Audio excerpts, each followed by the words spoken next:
देश में एक अजीब तरह के ऊर्जा संकट की आहट हमें दिख रही है, जिसका कुछ अंदाजा आपने इस बात से जरूर लगाया होगा कि कच्चे तेल के दामों के बढ़ने की वजह से पेट्रोल के दाम, डीजल के दाम, सीएनजी के दाम लगातार दो दो बार बढ़ चुके हैं। और ये खबरें, चर्चाएं चलती रहती हैं कि आने वाले समय में अगर ईरान वॉर नहीं रुका तो क्राइसिस और बढ़ सकती है। अभी उतनी सप्लाई की दिक्कत नहीं है कि आपको पेट्रोल पंप पे पेट्रोल न मिले या आपके घर पे सिलेंडर ना आए, लेकिन वो वक्त भी दूर नहीं जब ये समस्या भी हो सकती है, क्योंकि वॉर रुक नहीं रहा है। क्रूड ऑयल प्राइसेस जो हम देखते हैं वो $110 चल रहे हैं, प्रिंट प्राइस जो कि फ्यूचर प्राइस है। तो इस परिस्थिति को क्या भारत पूरी तरीके से तैयार है? क्या ये शॉक अब्जॉर्ब कर पाएगा वो, या आने वाले समय में ये संकट और बढ़ सकता है? क्योंकि प्रधानमंत्री जी ने जो हमें संकल्प लेने के लिए कहा है वो किफ़ायत का है कि आप सोना मत खरीदिए, तेल का इस्तेमाल कम करिए, घूमने फिरने मत जाइए ज़्यादा, विदेश की यात्रा कम करिए, जिससे हमें डॉलर बचाना है, क्योंकि डॉलर से ही हम तेल खरीदते हैं। तो ये पूरी परिस्थिति कितनी गंभीर अभी है और आगे और हो सकती है, इस पर हम आज बातचीत करेंगे। और हमारे साथ जो खास मेहमान हैं, नरेंद्र तनेजा जी, जो कि एक थॉट लीडर है और ऑयल के दुनिया के टॉप जर्नलिस्ट अगर कोई हो सकता है, टॉप जिसको कहते हैं स्ट्रेटजिस्ट हो सकता है, उनमें से एक तनेजा जी हैं। आप बहुत सारे देशों की यात्रा करते हैं और खास तौर पर खाड़ी देशों के लोगों से, जो ऑयल के प्लेयर्स हैं, उनसे इनकी बातचीत होती रहती है। तो जब भी मुझे तेल में बहुत डीप कुछ समझना होता है तो मैं तनेजा जी के पास आता हूँ। तनेजा जी, बहुत बहुत स्वागत है सर। थैंक यू, और शुक्रिया। जो परिस्थिति सर इस समय बनती हुई दिख रही है, तो इसमें कुछ आज मैं एकदम स्ट्रेट फॉरवर्ड सवाल आपसे पूछूंगा। तो जैसे प्रधानमंत्री जी ने ही सबको बताया कि कैसे कैसे किफायत करके बचानी है, और उन्होंने इवन नीदरलैंड में भी एक बात कही कि जो परेशानी का डेकेड चल रहा है, अगर ये ठीक नहीं हुआ जल्द तो शायद दुनिया में बहुत सारे लोग गरीबी से उबर भी नहीं पाएंगे और गरीब भी हो जाएंगे। मैं भारत के संदर्भ में समझना चाहता हूँ कि क्या वाकई बहुत ज्यादा गंभीर संकट हमारे देश के ऊपर आ चुका है या आने वाला है? देखिए, जो पूरी दुनिया के हालात चल रहे हैं, पूरी दुनिया की जो अर्थव्यवस्था है, बड़ी चर्चाएं होती है, सौर ऊर्जा, ग्रीन एनर्जी, हाइड्रोजन वगैरह वगैरह। लेकिन जो पूरी दुनिया की अर्थव्यवस्था की जान है, हृदय है, धुरी है, वो अभी भी फॉसिल फ्यूल है ना। मतलब ये हो गया तेल, गैस और कोयला है, और तेल उसमें खास तौर से। और जिस हिसाब से जो सप्लाई डिसरप्शन हुआ है, तेल का जहां उत्पादन है उसमें कोई दिक्कत नहीं है, तेल की कोई कमी नहीं होनी चाहिए, लेकिन वो उपभोक्ता के पास या जो आयातक देश है उनको पहुंचाने में जो दिक्कत आ रही है, क्योंकि स्ट्रेट ऑफ हॉर्मुज जहां से दुनिया का 20% तेल निकलता है, वहां पे तेल की कोई कमी नहीं है। इराक के पास बहुत तेल है, अबू धाबी के पास है, सऊदी अरब के पास है, उस इलाके में जितने देश है सबके पास है, स्वयं ईरान के पास है। लेकिन वो ग्लोबल सप्लाई सिस्टम से जो है हट गया है। लगभग आज की तारीख में मोटा मोटा आप देखिए तो जो ग्लोबल सप्लाई सिस्टम है उससे 15% तेल गायब हो चुका है। 15% बहुत भारी मात्रा है पूरा ग्लोबल सप्लाई सिस्टम से। तो अभी हो क्या रहा है कि वो उसना जितनी परेशानी उससे हो जानी चाहिए थी दुनिया में, या आपको पेट्रोल पंप पे नजर आनी चाहिए थी, वो डिसरप्शन पेट्रोल पंप तक ज्यादातर देशों में नहीं पहुंचा अभी। खासतौर से भारत में भी नहीं पहुंचा। उसकी वजह यह है कि भारत सरकार ने कहीं ना कहीं, जैसे एक दिया होता है और बड़ी तेज आंधी चल रही हो तो दोनों तरफ आप हाथ को ऐसे रख लें कि दिया जो है वो बुझना नहीं चाहिए, उसका स्वास्थ्य दिएगा ठीक रहे। तो भारत सरकार ने काफी हद तक जो है बचा के अभी तक रखा हुआ है भारतीय अर्थव्यवस्था को भी, और खासतौर से भारत का जो आम उपभोक्ता पेट्रोल डीजल का है। लेकिन अभी तक उसकी जैसे ये संभव कैसे हो पाया है, ज्यादातर देशों ने, जिसमें अमेरिका भी शामिल है, जापान भी शामिल है, उन्होंने जो उनके पास स्ट्रेटेजिक पेट्रोलियम रिजर्व्स होते हैं, जो भंडार होते हैं जिसको इमरजेंसी के लिए रखा जाता है, जैसे हम लोग घरों में जो है इमरजेंसी के लिए कभी कभी पैसा कुछ रखते हैं, उसमें से तेल निकाला जा रहा है। तो 15% जो तेल गायब हुआ ग्लोबल सप्लाई सिस्टम से, तो तमाम देशों ने अपने जो स्ट्रेटेजिक रिजर्व है उनमें से तेल निकाल रहे हैं। उसकी वजह है कि जितनी किल्लत हो जानी चाहिए थी पेट्रोल पंप पे पिछले महीने हो जानी, वो नहीं हो पाई। लेकिन अब धीरे धीरे जो स्ट्रेटेजिक रिजर्व्स हैं ज्यादातर देशों के, उसमें अमेरिका शामिल है, पश्चिम यूरोप शामिल है, जापान शामिल है, उन सबके रिजर्व जो हैं वो खाली हो रहे हैं। और जो स्ट्रेटेजिक रिजर्व्स होते हैं उनका तरीका ये होता है कि अगर आप जितना तेल उससे निकालें, बड़ी जल्दी हफ्ते 2 के अंदर, महीने भर के अंदर उसको आप भर देते हैं दोबारा। इसीलिए वो स्ट्रेटेजिक पेट्रोलियम रिजर्व कहलाते हैं। अगर आप चाइना को छोड़ दें, जिसने पिछले 1 साल में 1.3 बिलियन बैरल्स तेल जो है वो इकट्ठा कर लिया, स्ट्रेटेजिक रिजर्व्स में भी कर लिया और कमर्शियल होर्डिंग भी उसकी करी।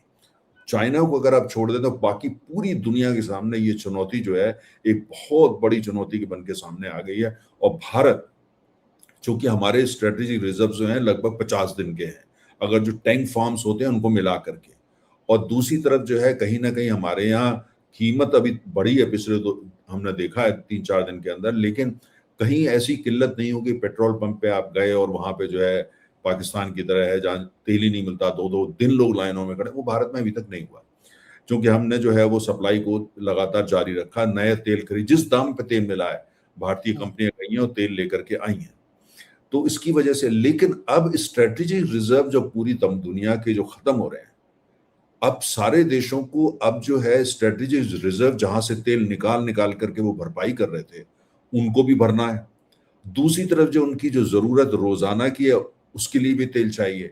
तो लिहाजा अगर युद्ध जो है जल्दी खत्म नहीं होता, मैं इसलिए कह रहा हूं कि युद्ध चल रहा है क्योंकि युद्ध छुट्टा पुट्टा चल ही रहा है अगर आप देखें, और युद्ध की जो जो जिस वजह से तेल का डिस्ट्रप्शन हुआ था स्ट्रेट ऑफ हॉर्मुज, वो तो बरकरार है। स्ट्रेट ऑफ हॉर्मुज तो बंद है अभी भी, पूरी तरीके से ना सही, लेकिन 98% तो वो बंद है। तो ऐसे हालात के अंदर जो तेल, अगर ऐसा कुछ ना हो कि स्ट्रेट ऑफ हॉर्मुज खुल जाए, तेल का आवागमन फिर शुरू हो जाए, या इजराइल अमेरिका ईरान के साथ कोई संधि कर लें, ऐसे सेंटिमेंट्स बन जाए कि स्ट्रेटेजिक रिजर्व्स को पूरा भरने की जरूरत नहीं है, या अफरा तफरी की जरूरत नहीं है, या पैनिक की जरूरत नहीं है, तब तो बात अलग होगी। अगर ऐसा नहीं होता है तो आने वाले महीने भर के अंदर, आने वाले 4 से 6 सप्ताह के अंदर पूरे विश्व के अंदर सब देशों में, जो खासतौर से वो देश जो तेल में आयात पर निर्भर है, और 80% ऐसे ही देश हैं जो आयात पर निर्भर है, वहां ये परेशानी जो है वो तो आने आएगी, उसको रोकना मुश्किल हो जाएगा। क्योंकि तेल एक ऐसी चीज नहीं है कि आप एकाएक कहीं उसका उत्पादन शुरू कर दें और एकाएक उसको कहीं पे लेके पहुंच जाए और एकाएक जो है वो उसको रिफाइन भी कर दें और पेट्रोल डीजल भी बना दें और उसका वितरण भी कर दें। इतना आसान नहीं होता, पूरा सिस्टम होता है। लेकिन जो मुझे, अब मैं होराइजन पे देख रहा हूँ, एक तरफ तो मुझे ईरान और अमेरिका के बीच में कोई समझौता होता नजर आता नहीं है, क्योंकि ईरान को ये लग रहा है कि वो युद्ध जीत चुका है, उसको लग रहा है वो विनर है, और अमेरिका को ये लग रहा है कि ईरान को उन्होंने हरा दिया। लेकिन दूसरी तरफ जो अमेरिका ने, जो खाड़ी के देशों के तमाम बड़े तेल के उत्पादक हैं, सऊदी अरब, यूनाइटेड अरब एमिरेट्स, कतार, बहरीन, कुवैत, इराक, इन सारे देशों ने जो अपनी सुरक्षा है, सिक्योरिटी है, वो तो अमेरिका को काफी हद तक आउटसोर्स करी हुई है, वो अमेरिका के भरोसे हैं वो। अब अगर अमेरिका उनको छोड़ करके जाता है तो अमेरिका की साख मिट्टी हो जाएगी, और अगर जो है वो अमेरिका वहीं रहता है और ईरान से लड़ता है तो फिर युद्ध जो है उसका सेकंड राउंड शुरू हो जाएगा और बड़ा भयावह होगा वो। पिछली बार जो हमने देखा उससे बड़ा युद्ध होगा वो। तो सर क्या सेकंड राउंड शुरू होने वाला है?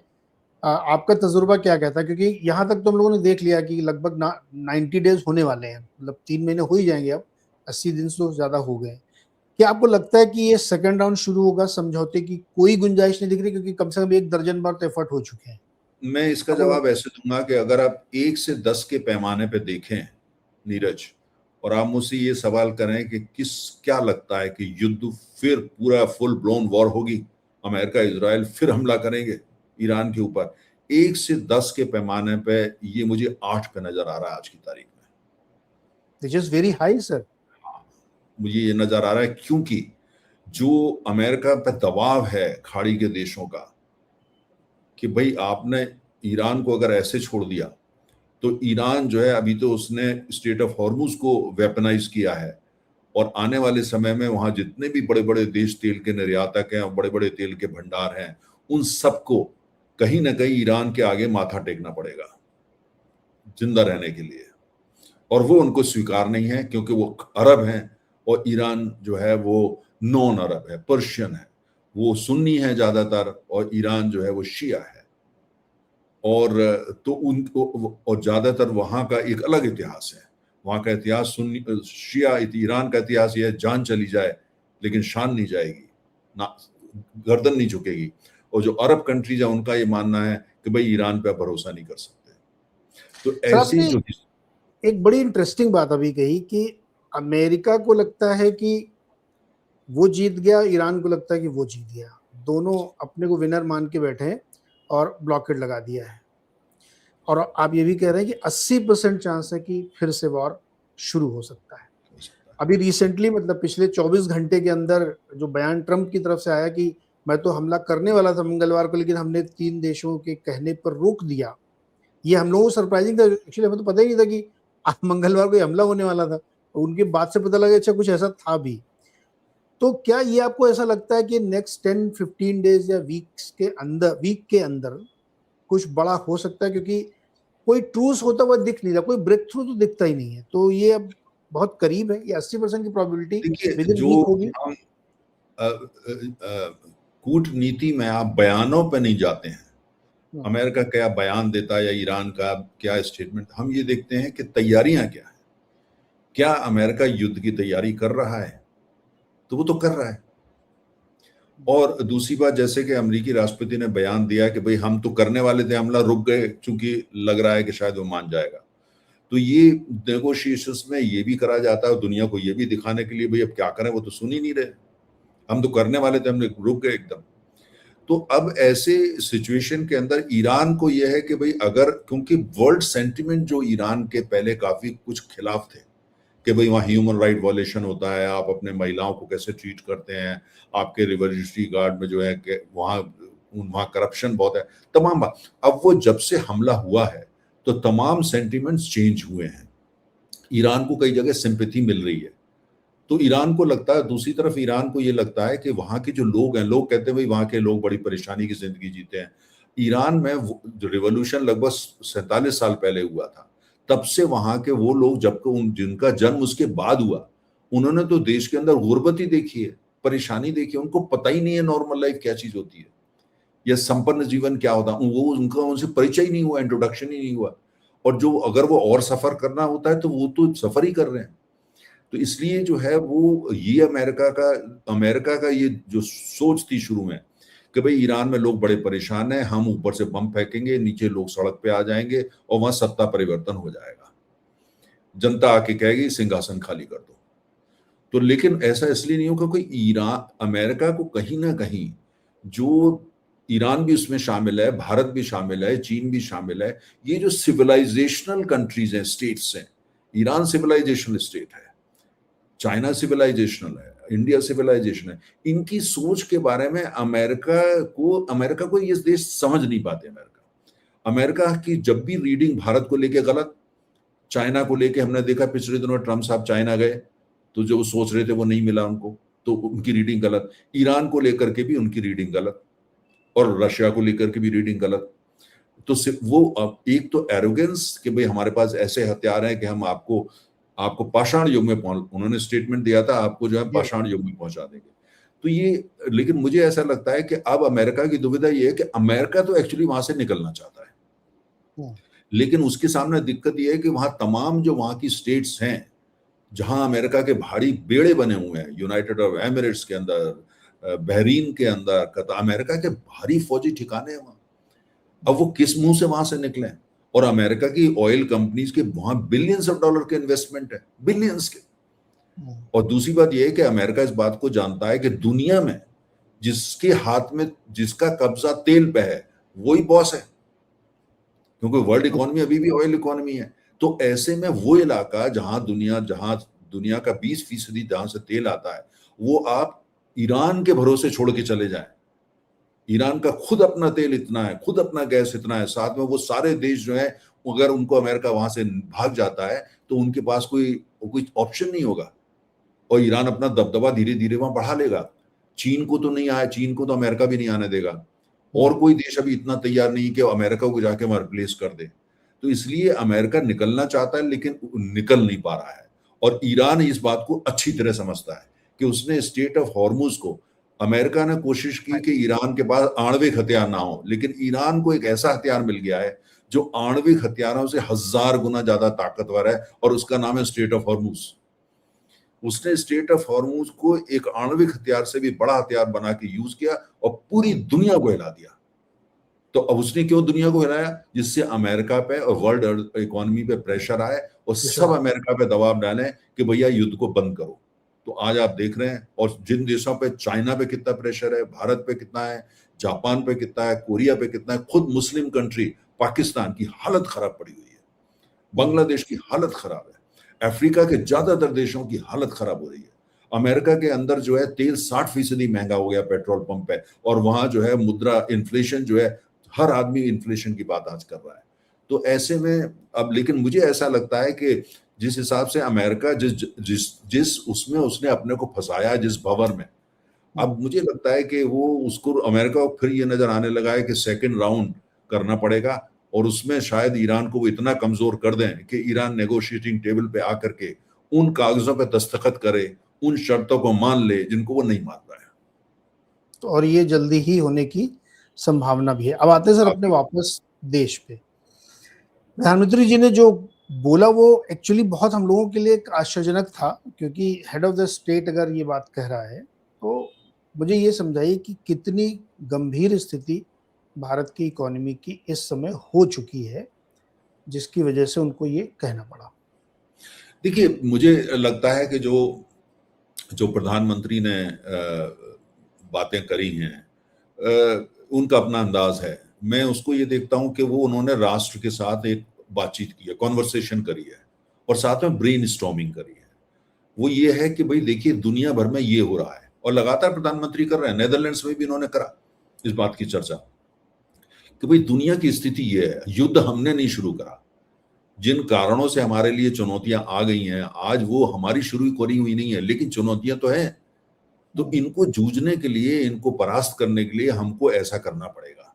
ऐसा नहीं कि गवर्नमेंट ने कोई अभी जो है कोई डायरेक्टिव दे दिए, या रिस्ट्रिक्शन लगा दी, या रैशनिंग कर दी, या ये कह दिया कि भाई ऐसा तो नहीं हुआ है। लेकिन ये कि साथ में कहीं ना कहीं इससे ये तो स्पष्ट हो गया कि सरकार को क्या दिख रहा है। सरकार को दिख रहा है कि आने वाले समय में चुनौतियां अर्थव्यवस्था के लिए बढ़ने वाली हैं, और अगर वो बढ़ने वाली हैं तो उसका दबाव हमारी अर्थव्यवस्था पे आएगा, हमारी टोटल इकोनॉमी पे आएगा, हमारा जो ऑयल सप्लाई है, जो डिस्ट्रीब्यूशन है, उसके ऊपर आएगा, हमारा जो फॉरेन एक्सचेंज का रिजर्व्स है उसके ऊपर आएगा, हार्ड करेंसी के जो हमारा इनफ्लो है उसके ऊपर आएगा। तो लिहाजा ये जरूरत है कि इसके बारे में देश से बातचीत की जाए, और साथ साथ ये देखा जाए कि इससे निपटने के लिए क्या क्या किया जा सकता है। अभी तक जो है हमने, जैसे मैंने कहा कि हमने ऑयल सप्लाई में डिसरप्शन नहीं देखा, पेट्रोल पंप पे लाइनें नहीं ज्यादा जगह देखी या ऐसा कुछ। उसका कारण ये था, दो कारण थे। एक तो ये हमने स्ट्रेटेजिक रिजर्व्स को जो है यूज किया और भरते रहे उसको साथ साथ। दूसरा ये कि जिस दाम पे भी तेल मिला है दुनिया में, जिस दाम पे मिला है, हमने उसको खरीदा है, हम उसे आज भी लेके आ रहे हैं, प्रोसेस कर रहे हैं, रिफाइन कर रहे हैं, वितरण कर रहे हैं। हमारी कंपनियां जो हैं वो कहीं ये नहीं देख रही कि दाम क्या है, जिस दाम पे तेल मिल रहा है वो भारतीय उपभोक्ता के लिए आज लेके आया जा रहा है। उसी का नतीजा है कि वो कंपनियां जिनके ऊपर ये जिम्मेदारी है कि दुनिया भर से तेल लेकर के आओ, उन सबको आज की तारीख में रोजाना 800 करोड़ से लेकर के और 1000 करोड़ का घाटा हो रहा है रोज। क्योंकि बाहर के जो देश हैं, जो आप टेलीविजन स्क्रीन पे तेल की कीमत देखते हैं कि $110 पर बैरल है, दरअसल जिस दाम पे तेल मिल रहा है भारत को, चीन को, कोरिया को, जापान को, वो कीमत उससे कहीं ज्यादा है। अर्थात यह है कि अगर आपको $110 दिख रही है, हो सकता है हमारी कंपनियां $125 या $122 पे कर रही हो। और साथ में जो शिपिंग कॉस्ट है, समुद्री जहाज है, वो भी बड़ा महंगा हो गया, इंश्योरेंस कॉस्ट वो महंगा हो गया। और तो उसका नतीजा ये है कि कुल मिलाकर के जो पूरी इकोनॉमिक्स है, अर्थशास्त्र है तेल का, वो महंगा हो गया। और ये ध्यान रखने की बात है, चाहे आप जहाज लेते हैं, समुद्री जहाज लेते हैं तेल लाने के लिए, या बीमा का, सबका आपको डॉलर में पेमेंट करना पड़ता है, क्योंकि ऑयल इकोनॉमी डॉलर पे चलती है। ऐसे हालात के अंदर मुझे लगता है कि हमको कोई पैनिक होने की जरूरत नहीं है, क्योंकि हमारी अर्थव्यवस्था काफी रिजिलियंट है, और हमारी अर्थव्यवस्था में डोमेस्टिक डिमांड और डोमेस्टिक मैन्युफैक्चरिंग की काफी बड़ी भूमिका है। तो लेकिन ये जरूर है कि ये चुनौतियां ऐसी हैं जो हमारी अर्थव्यवस्था को धीमा कर सकती हैं, स्लो करेंगी, और दूसरी बात यह है कि अगर जो सप्लाई है और जो इकोनॉमिक्स है वो महंगा कर देंगे, जिससे हमारे हार्ड करेंसी रिजर्व्स पे प्रेशर आ जाएगा। अब उसके लिए ठीक है, आप ये कर सकते हैं भाई, हो सकता है ऑयल बॉन्ड जैसा कोई इंस्ट्रूमेंट लेके आ जाएं, या जो भारतीय विदेशों में रहते हैं उनके लिए कोई ऐसा बॉन्ड लेके आए जिनको आप इंटरेस्ट रेट उनको इतना अट्रैक्टिव दें कि बजाय इसके कि वो विदेशी बैंकों में जो पैसा रख के बैठे हैं वो भारत में वो आके निवेश करें और 40-50-100 बिलियन डॉलर का हम यहाँ पे एक फंड बना लें। तो तमाम चीजें हो सकती हैं, लेकिन वो सब अभी जो है वो तो अभी तो अध्ययन का विषय है। सर ऑयल बॉन्ड की तो ये लोग बहुत आलोचना करते थे कांग्रेस के जमाने की जो थी कि हम तो उसका चुकाते चुकाते ही गरीब हो गए और अब ये खुद लाने की स्थिति में आ गए। देखिए क्या होता है कि आप उसको राजनीति राजनीति होती है, और तेल जो है वो तो 90% राजनीति है नीरज। आप उसको ऑयल बॉन्ड ना बोलें, आप उसको दूसरे नाम दे देंगे, कुछ उसकी और शक्ल नाम। बदल देंगे, उसका रंग बदल देंगे, उसको कोई खूबसूरत सा नाम दे देंगे, और साथ में ये भी कहेंगे ये ऑयल बॉन्ड नहीं है। तो फिर देखिए ये तो सारा, देखिए ये तो नैरेटिव की चीजें होती हैं, लेकिन ये है कि जिस सिचुएशन जो बन रही है ना, उसमें मुझे लगता है कि ऑयल बॉन्ड का जो 2026 का जो एक जो वो होगा, शक्ल होगी, कहीं ना कहीं उधर जाना पड़ेगा। देखिए अगर आपकी कंपनियों को 700 करोड़ या 1000 करोड़ रोजाना का घाटा हो रहा है, थोड़ी सी कीमत आपने बढ़ा दी, चलिए आने वाले दिनों में और कीमत बढ़ने देती है, वो तो बढ़नी है। ऐसे में भी जो है वो कंपनियां जिनको आपने ये मैंडेट दिया है कि जो देश की जो ऑयल सिक्योरिटी है और ऑयल सप्लाई है उसको पुख्ता रखना आपकी जिम्मेदारी है, और वो कंपनियों की अगर आर्थिक स्थिति सेहत बिगड़ जाती है, वो कहीं ना कहीं जो है वो बीमार हो जाती हैं, तो वो जो आपको मैंडेट है कि पूरी दुनिया से तेल लेके आओ, ऐसे समय में जब पूरी दुनिया उसी तेल को खरीद रही है, जापान भी नोट लेके घूम रहा है, चाइना भी नोट लेके घूम रहा है, कोरिया भी डॉलर लेके घूम रहा है, हमें दे दो, तो ये कंपनियां फिर लाएंगी कैसे? तो इन कंपनियों का स्वास्थ्य अच्छा रहे, आर्थिक स्वास्थ्य, फाइनेंशियल हेल्थ, ये तो आपने पक्का करना है। और वो कैसे पक्का होगी? वो उनकी होगी कि उनकी जो बैलेंस शीट है वो स्ट्रांग रहे। बैलेंस शीट जो है, या तो ये है कि आप उनको पैसा दीजिए, वो देना इतना आसान कोई ऑल्टरनेटिव नहीं है। दूसरा ये है कि एक एक तेल को आप और महंगा होने दीजिए, वो भी पॉलिटिकली इतना आसान नहीं है। ठीक है, थोड़ा तो ऊपर जाना ये तो तय है। तो ऐसे में आपको कुछ तो नए इंस्ट्रूमेंट लाने पड़ेंगे। एक बहुत इंटरेस्टिंग चीज देखिए, इकोनॉमी की हालत ये है कि हमारा इन्फ्लेशन बढ़ रहा है, ब्याज दरें 7% के ऊपर चल रही बॉन्ड यील्ड, और कंजम्पशन नहीं था इसीलिए जीएसटी कट किया कि कंजम्पशन बढ़े, और ऊपर से अब प्रधानमंत्री जी कह रहे हैं कि खपत कम करो, कंजम्पशन कम करो, तो जीएसटी भी आपका कम होगा। आप एक बहुत गजब के दुष्चक्र में भारत फंस चुका है, अब मतलब चॉइस नहीं है। बॉन्ड यील्ड, अगर आप ऑयल बॉन्ड लेके आते हैं किसी भी नाम से लेके आए, तो वो बहुत हाई इंटरेस्ट पे आपको लाना पड़ेगा, क्योंकि ऑलरेडी मार्केट में अगर उसका ज्यादा इंटरेस्ट चल रहा है, ये अगर आप दाम बढ़ाएंगे तो तब पब्लिक में और इन्फ्लेशन और उसको दिक्कत आएगी। तो इस गिवन सिचुएशन को देखते हुए, और आप ये भी मानते हैं कि युद्ध दोबारा से होगा और उसके चांसेस 80% है, तेल के दाम आपको कितना लगता है यहाँ से और कितने कम से कम बढ़ाने पड़ेंगे? उसके बाद ऑयल बॉन्ड लेके आओ अलग बात है, लेकिन अभी दाम और बढ़ेंगे जो यहाँ से दिख रहे हैं आपको एकदम। देखिए मुझे ऐसा लगता है कि पहली बात तो यह है कि जब भी मैं कहूंगा कि देश के सामने चुनौती ज्यादा है, चूंकि इसकी वजह अंतर्राष्ट्रीय, मैं ये कहूंगा कि दुनिया के सामने बहुत ज्यादा चुनौती है, भारत के सामने भी है और दुनिया भर में है। कोई ऐसा देश नहीं, मुझे एक देश बता दीजिए जिसके सामने चुनौती उतनी बड़ी नहीं है जितनी भारत के सामने है। स्वयं अमेरिका की आज क्या हालत है, पश्चिम के देशों की क्या हालत है, जापान जैसे विकसित अर्थव्यवस्था की क्या हालत है, और पाकिस्तान जैसे देशों को तो हम नाम ही ना लें, इतनी बुरी हालत है उनकी। तो हमारे यहाँ जो है कि पूरी दुनिया का ही है, तो भारत के सामने भी ऐसी चुनौतियां आई हैं जो एक लंबे समय से भारत ने कभी देखी नहीं थी। लेकिन अब साथ में यह है कि आपको ये देखना होगा कि अगर मान लिया युद्ध जो अमेरिका दोबारा हमला करता है और युद्ध आर पार का हो जाता है, जिसमें ईरान वो सारी बातें मान जाता है जो अमेरिका चाहता है, चाहे युद्ध से या बिना युद्ध के, अगर ऐसा होता है और उसका परिणाम ये होगा कि 4-5 महीने तो फिर भी तेल महंगा रहेगा, लेकिन उसके बाद तेल बहुत सस्ता होगा, क्योंकि उसका नतीजा ये होगा कि ईरान का जो तेल है जो प्रतिबंधित है, और उधर तो वेनेजुएला का तेल बाजार में आने लगेगा भारी मात्रा में, इधर से ईरान का तेल जो वो भी बाजार में आना लगेगा। तो जो अभी और साथ में जो जो तेल उड़ गया है, कम हो गया है, और वो तो बरकरार रहेगा ही रहेगा। रशिया का तेल भी कहीं ना कहीं जो सैंक्शन में हो सकता है वहां भी कोई ब्रेक थ्रू हो जाए, साथ में होगा तो मुझे लगता हो, तो उसका मतलब ये होगा कि जो डिमांड उस हिसाब से बढ़ेगी नहीं और सप्लाई साइड बहुत कंफर्टेबल हो जाएगा। तो तेल की कीमत जो है अगर युद्ध जो है वो खत्म हो जाए और ऐसे खत्म हो जाए कि ईरान जो है वो मेन स्ट्रीम्ड हो जाए, मुख्य धारा में आ जाए, है ना, तो फिर तेल की कीमत $60 पर बैरल हो जाएंगे। तो पूरी ग्लोबल इकोनॉमी को, खासतौर से भारतीय इकोनॉमी को रिकवर करने में ज्यादा समय नहीं लगेगा। तो आपको ये होराइजन रखना है कि तेल की कीमत आज भी $62 से ज्यादा नहीं होनी चाहिए डिमांड सप्लाई के हिसाब से। तेल की कमी कहीं नहीं है। अच्छा, हाँ तो भारतीय अर्थव्यवस्था जो है, जो हम्म, आज पे कर रही है, जो $110 या एक्चुअल में $120 पे कर रही अच्छा, है, लगभग 90% जियो पॉलिटिकल प्रीमियम है। हम्म, 90%। अगर ये 90% का 70% भी जियो पॉलिटिकली हट जाता है तो भारतीय अर्थव्यवस्था के लिए विंडफॉल गेन होगा वो। नहीं लेकिन इस सर इसमें एक क्वेश्चन है मेरा, युद्ध अगर खत्म हो जाएगा और ईरान मेन स्ट्रीम में आ गया, ऑयल सप्लाई उसने दे दी, तो नो डाउट आपकी बात एकदम सही है कि 60-62 से ज्यादा ऊपर ऑयल होगा नहीं, क्योंकि सप्लाई बहुत है अपने दुनिया भर में।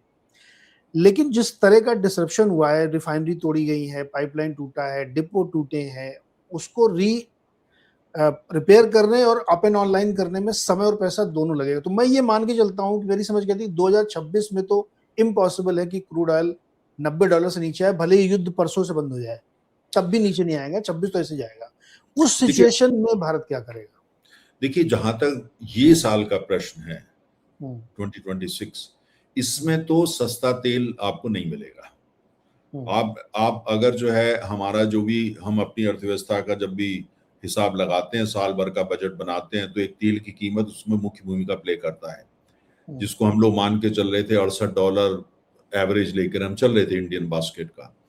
और लेकिन आज जो है वो $92 आप बास्केट आप लेके चलनी पड़ेगी, अगर मान लिया युद्ध खत्म भी होता है या वो भी हो जाता है। ट्रू, तो ये साल तो हमारी अर्थव्यवस्था के लिए चुनौती भरा रहने ही वाला है और परेशानियां रहने वाली है। ये जो साल है ये भारतीय अर्थव्यवस्था के लिए बहुत बड़ी चुनौतियों का वर्ष है। और ये साल जो है हमारी जो पूरी इकोनॉमिक जो हमारी जो एक्सपेक्टेशंस थी उसके लिए जो है बहुत बड़ी चुनौती का सामने पहाड़ ही पहाड़ है, घाटियां कम है, पहाड़ ज्यादा है। और दूसरी तरफ जो है ये है कि जो आपने जिक्र किया कि जो तेल की पाइपलाइन ये सब पे जो ये सब जो है, एक्सेप्ट कतार का जो एलएनजी इंफ्रास्ट्रक्चर है उसमें समय लगने वाला है।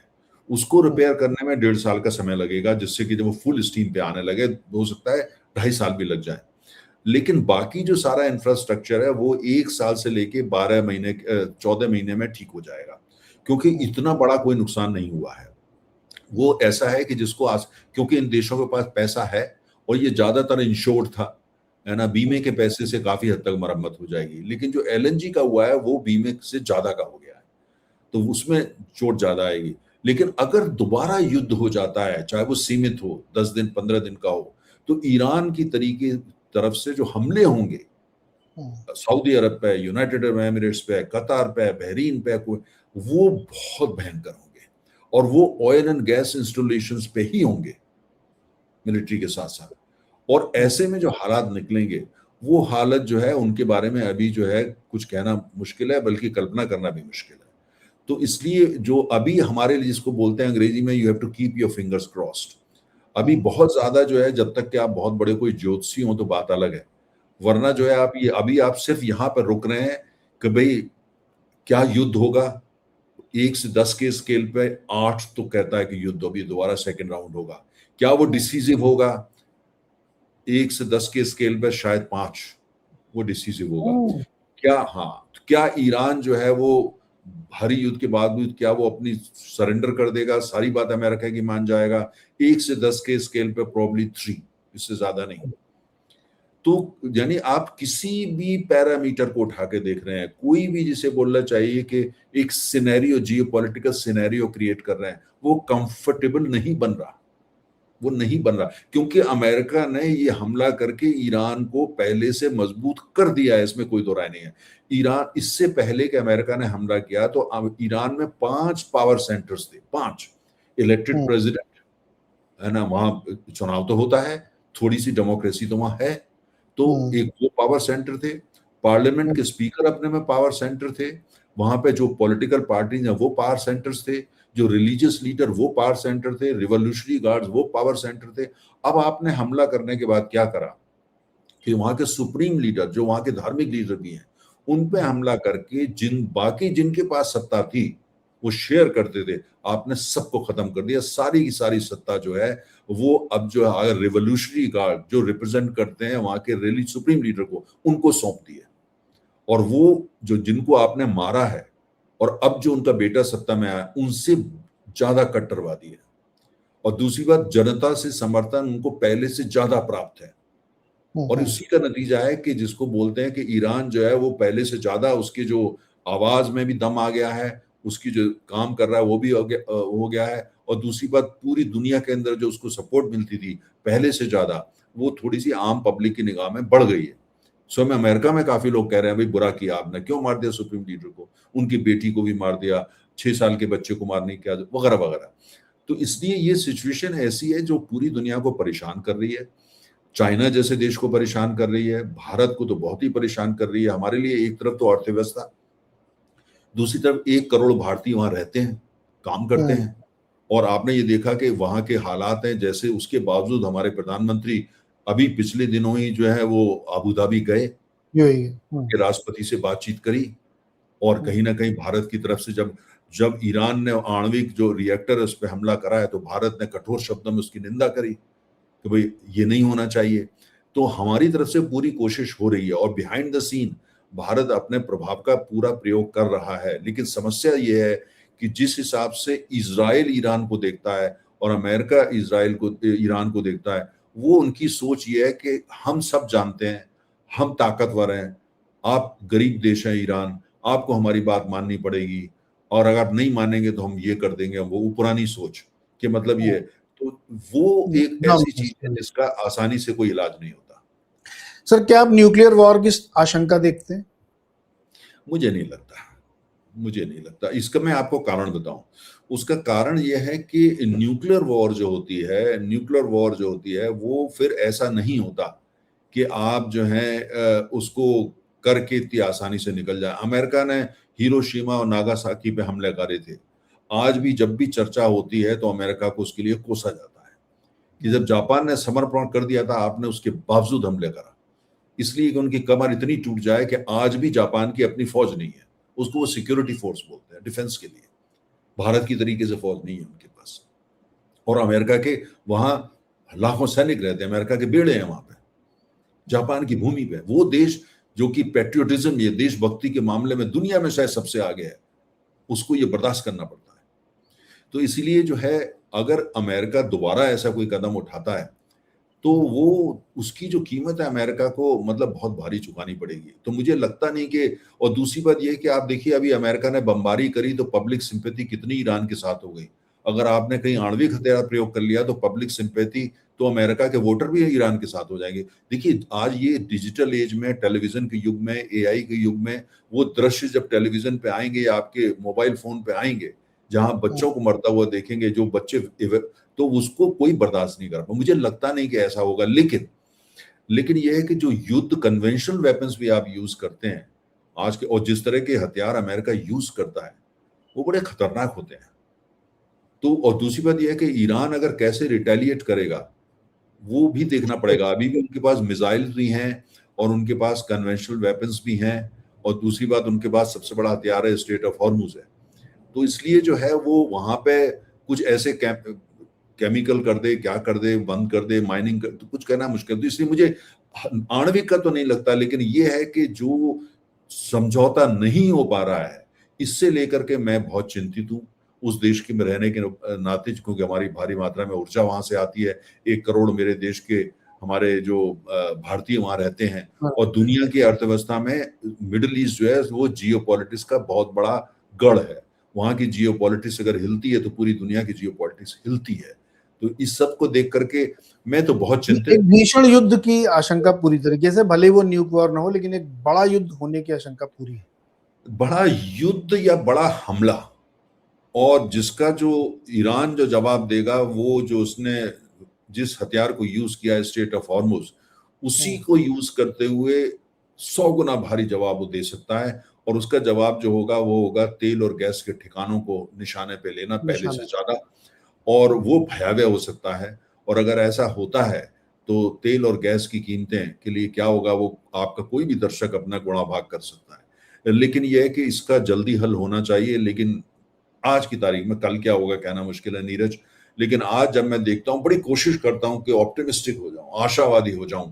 मैं संघर्ष कर रहा हूँ कि आशावादी होकर आपसे बातचीत करूं, लेकिन मुश्किल हो रही है, मैं आशावादी हो नहीं पा रहा। वो फैक्ट्स भी सपोर्ट नहीं कर रहा सर, ये बात आपकी फैक्ट्स सच है कि बहुत सारे लोग कहते हैं इतना नेगेटिव क्यों सोच रहे हैं, जब फैक्ट ही नहीं तो मैं कैसे पॉजिटिव नहीं, सोचूं मैं कुछ। नेगेटिव भी नहीं सोच रहा, जो मुझे दिख रहा है मैं उसको देख रहा हूँ, उसको देखने से मना नहीं कर रहा। ट्रू। सर अब लास्टली मुझे ये बताइए कि हमारे लिए ज्यादा संकट कहाँ है, क्रूड मतलब तेल को लेकर के या एलपीजी को लेकर? देखिए, तेल हो या एलपीजी हो, दोनों का मॉलिक्यूल मॉलिक्यूल तो एक ही है। वो एलपीजी जो आता आप वहीं से है। बनाते हैं, एलपीजी जो है वो लिक्विफाइड पेट्रोलियम गैस है, आम भाषा में बोल रहे हैं वो भी तेल है, हम्म, उसको तरल कर दिया जाता है। और एलपीजी कहाँ बनती है? ज्यादातर जो एलपीजी बनती है वो रिफाइनरीज में बनती है। जब आप कच्चा तेल लेके आते हैं और हम्म, रिफाइनरी के अंदर उसको प्रोसेस करते हैं, आम भाषा में बोले तो उबालते हैं, तो उसी में से पेट्रोल निकलता है, डीजल निकलता है, एलपीजी निकलता है, टार निकलता है, पेट्रोकेमिकल निकलते हैं। और दूसरा तरीका ये होता है कि जब आप तेल का जहाँ गैस का खनन करते हैं, उत्पादन करते हैं, वहीं पे जो है आप उसको जो है वहां पे भी एलपीजी का उत्पादन करते हैं, जो लेकिन कतार सर करता एलएनजी हम इंपोर्ट बहुत ज्यादा करते हैं ना, मेरा क्वेश्चन इसलिए है क्योंकि हम अपने देश में उतनी एलएनजी नहीं बना पाते। है। एलएनजी एलपीजी, अलग चीज है। जो एलपीजी, एलएनजी है एलपीजी। वो प्राकृतिक गैस है। हम्म, एलएनजी जो है वो हम जमीन से जब हम करते हैं तो दो चीजें निकलती हैं, कच्चा तेल और प्राकृतिक गैस। कई जगह प्राकृतिक गैस ज्यादा निकलती है, जैसे कतार में। उसको हम लेकर के आते हैं और उसको जो है हम तरल कर देते हैं, पानी की तरह उसको जो है कोका कोला जैसा लिक्विड बना देते हैं। और लेकिन लिक्विड बनाने में आपको उसको बहुत ही जो है वो सब टेम्परेचर पे ले जाना पड़ता है, बर्फ से भी नीचे। और हम्म, उसके बाद उसी हालत में आप उसको समुद्री जहाज पे लाद देते हैं। तो समुद्री जहाज बहुत बड़ा एक डीप फ्रीजर होता है जिसमें आप उसको हम्म, रखते हैं। और उसके बाद वो समुद्री जहाज जो है लेकर के आता है, और उसके बाद फिर आपको उसको रीगैसिफाई करना पड़ता है ना, ट्रू। जिसको यहाँ भारत में बोलते हैं एलएनजी इंपोर्ट टर्मिनल, जो हमारे हम्म, देश में कई बन गए हैं। हम वहां लाते हैं उसको, फिर दोबारा उसको रीगैसिफाई करते हैं और उसको दोबारा उसी फॉर्म में लाते हैं जिस फॉर्म में प्रकृति से निकला था, अर्थात नेचुरल गैस। उससे फिर उसको हम देश में सीएनजी की शक्ल में वितरण करते हैं। घर में जो पाइप्ड गैस आती है, एलपीजी नहीं, जो पाइप गैस जिसको पीएनजी पीएनजी। बोलते हैं, वो उसमें करते हैं। उसका फिर हम खाद फर्टिलाइजर बनाने के लिए यूज करते हैं। हम उसका बिजली के निर्माण के लिए भी यूज करते हैं। इसके अलावा कई अन्य चीजें बनाने के लिए हम उसका प्रयोग करते हैं। वो प्राकृतिक गैस होती है, इसीलिए जब वो प्राकृतिक गैस जो होती है, आपने दिल्ली शहरों में देखा है कि सीएनजी को लाया गया। एलपीजी पहले कई लोग गाड़ी में एलपीजी सिलेंडर रखते थे, उसको हटा के सीएनजी, क्योंकि सीएनजी से प्रदूषण कम होता है। ऐसा नहीं कि बिल्कुल नहीं होता, लेकिन बहुत कम होता है। अगर आप घर में जो पाइप गैस पे खाना बनाते हैं, वो एलपीजी के मुकाबले थोड़ा ज्यादा सेहतमंद है, क्योंकि वो प्राकृतिक गैस पे बन रहा है। तो इसीलिए जो है ये उसका मॉलिक्यूल वही है, लेकिन जो है कि उसकी जो शक्ल है, फॉर्म है, फायदे और नुकसान है, वो अलग अलग है। ओके। तो दोनों में आप ये कह रहे हैं कि संकट उतना ही बड़ा है? संकट तो उतना ही है, क्योंकि हम दोनों भारी मात्रा में देखिए, हम एलपीजी भारी मात्रा में आयात करते हैं अपनी, और 80% जो हम आयात, जितना आयात करते हैं 80% खाड़ी के देशों से आता था। और सीएनजी भी, एलएनजी भी 60% हम कतार से ही लेते थे। सरकार से अब लेते वो सब बंद पड़ा हुआ है, तो अब जो है हम अन्य देशों से ला रहे हैं। और लेकिन सीएनजी या प्राकृतिक गैस में हमको ये थोड़ा लाभ है कि उसमें हमारी आयात पे निर्भरता जो है कम है। वो हैं। लगभग जो है, मतलब मोटा मोटा लगभग 55 से 60% हम अपने गैस यूज कर रहे हैं, जो हम गुजरात में निकालते हैं, बॉम्बे हाई से निकालते हैं, हम कृष्णा गोदावरी से जी, जी। निकालते हैं, आसाम से निकालते हैं।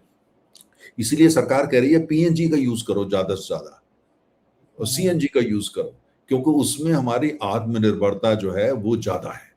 वो इसलिए जो है, और अब जो आने वाले ये है कि अंडमान निकोबार, वो एक लंबी कहानी है, 10 साल बाद 8 साल लगेंगे उसमें। लेकिन वहां पे माना जाता है कि वो सब गैस पे तैर रहा है, इतनी गैस है हमारे पास वहां पे। लेकिन उसको जी। एक्सप्लोर करना, उत्पादन करना, वो 8 9 10 साल की कहानी है।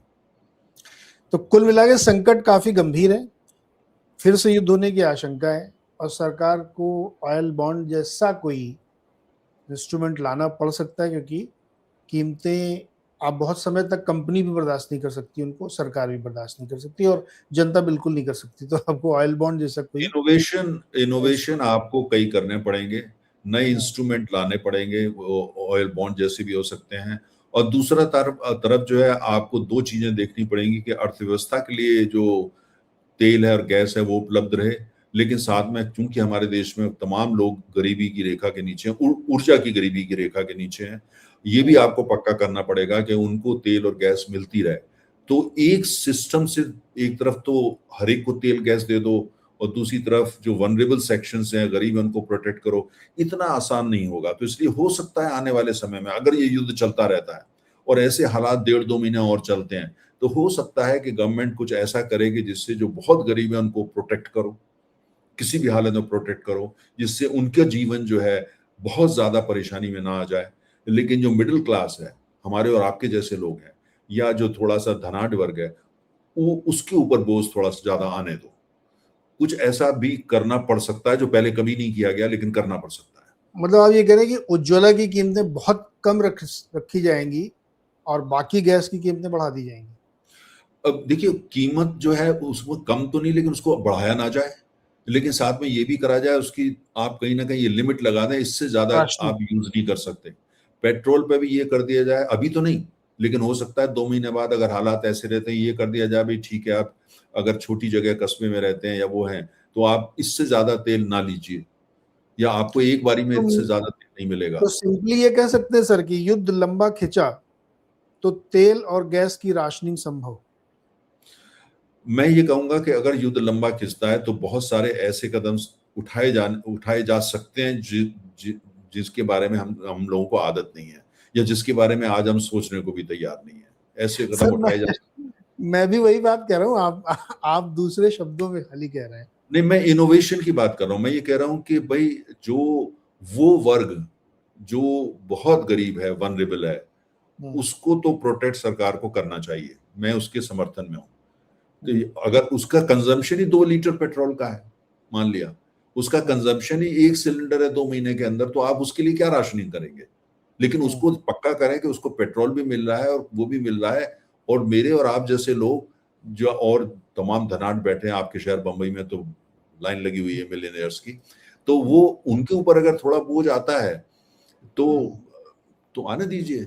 तो मतलब कुछ डिफरेंशियल ऐसा टैक्स। करना पड़ेगा। मैं इसको अभी कोई नाम नहीं देना चाहता, लेकिन इसमें ऐसे कदम उठाने पड़ सकते हैं सरकारों को, केंद्र सरकार को भी, राज्य सरकारों को, जिनके बारे में आज हम सोचने को तैयार नहीं है। अगर सोचें या चर्चा करें तो हमारे को निशाने पे लिया जा सकता है। लेकिन यह है कि अगर यही स्थिति चलती है 2 महीने और तेल जो है वो जो स्ट्रेटेजिक रिजर्व पूरी दुनिया के ज्यादातर देशों के वो खाली हो जाते हैं और सप्लाई जो है वो अवेलेबल नहीं होती, स्टेट ऑफ हॉर्मुज नहीं खुलती, तो तमाम देशों में भारत सहित ऐसे कदम उठाए जाएंगे जो अनपॉपुलर होंगे, पॉपुलर नहीं होंगे, जिनके बारे में आज हम सोचने को तैयार नहीं है। ये अच्छा वर्ड है कि युद्ध लंबा खिंचा तो अलोकप्रिय फैसले लेने पड़ेंगे। लेने पड़ सकते हैं। और आईईए कह रहा है कि 30 जून के आगे का स्ट्रेटेजिक रिजर्व बचेगा नहीं, क्योंकि बहुत तेजी से खर्च हो रहा है। बिल्कुल, जैसे मैंने कहा कि मैं बहुत केयरफुल हूँ कि कोई पैनिक नहीं क्रिएट होना चाहिए, क्योंकि जब मेरे जैसे लोग बोलते हैं तो उस हमारे को जिम्मेदारी से बोलना होता है। हम पैनिक नहीं क्रिएट करना चाहते और होना करना भी नहीं चाहिए। एक जिम्मेदार नागरिक होने के नाते, एक जिम्मेदार एक्सपर्ट होने के नाते, मैं हो सकता है कल ही रात को समझौता हो जाए ईरान अमेरिका का, क्या पता, ऑफ कोर्स। है ना? तो क्योंकि बातचीत तो हो ही रही है ना? तो इसलिए जो पैनिक नहीं है क्रिएट करना, लेकिन देश को जो सच्चाई है उससे अवगत कराना और ये बताना, जैसे ठीक उसी तरीके से जैसे आप एक डॉक्टर पे जाते हैं और डॉक्टर आपको कहता है भाई देखिए आपको डायबिटीज होने वाली है, आप थोड़ा ये एहतियात करिए, ये कोशिश करिए, ऐसा मत करिए, ऐसा मत करिए, तो आपका स्वास्थ्य ठीक रहने वाला है। अगर आप नहीं करेंगे तो 3 महीने बाद ऐसा भी हो सकता है। तो अभी जो है we are in that kind of situation. अभी कोई पैनिक की जरूरत नहीं है, लेकिन इतना जरूर है जो जो आपसे जिस पे संवाद देश सरकार आपसे कर रही है, और या जो आप अखबारों में देख रहे हैं, या जो इंटरनेशनल एनर्जी एजेंसी जो बात कर रही है कि भाई स्ट्रेटेजिक रिजर्व्स खत्म होने वाले हैं, तो इन पे थोड़ा गौर करिए, ध्यान करिए, और ये देखिए कि जो है वो पूरी दुनिया की अर्थव्यवस्था बहुत ही दुनिया के इतिहास में इतना बड़ा एनर्जी शॉक, ऑयल शॉक झटका जिसको बोलते हैं, आज तक इतिहास में कभी किसी ने नहीं देखा। ये अर्थ मतलब ये इतनी बड़ा शौक है कि किसी को जी, समझ में नहीं आ रहा क्या बोले। तो हर आदमी जिम्मेदारी से बोल रहा है। आपने जिक्र किया इंटरनेशनल एनर्जी एजेंसी के जो बॉस हैं उनका, वो भी जिम्मेदारी संभल के बोल रहे हैं। सरकार भारत की संभल के बोल रही है। मेरे जैसे लोग भी संभल के बोल रहे हैं। लेकिन ये जरूर है, पैनिक की बात नहीं करना चाहते, लेकिन चिंता जो है हमारे चेहरे पे है, ये आपके दर्शक देख सकते हैं।